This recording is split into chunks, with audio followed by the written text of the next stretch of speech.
No, not really. No, my mum and dad are both primary school teachers. My dad's headmaster. But we did go to quite a lot of folk events actually. And in fact, my dad was a Morris dancer. This is putting it on record.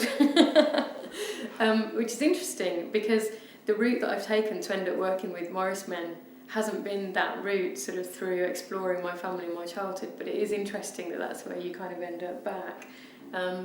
But yeah, I think, you know, we always did have National Trust membership, always did have that kind of healthy, you know, culture, and tourism is also education, you know, that kind of an upbringing with parents.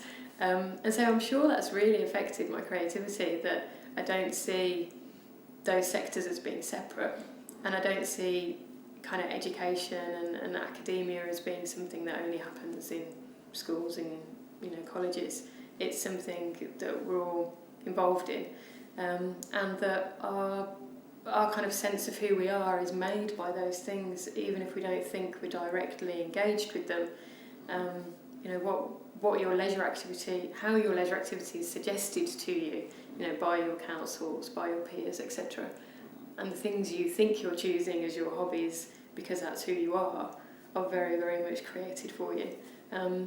So yeah, I wasn't really surrounded by people who were kind of painting and writing poetry and that kind of thing, but actually sort of psychology and in a very small way philosophy, you know, in a kind of, you know, bantery kind of way, I think were actually quite important in my upbringing probably.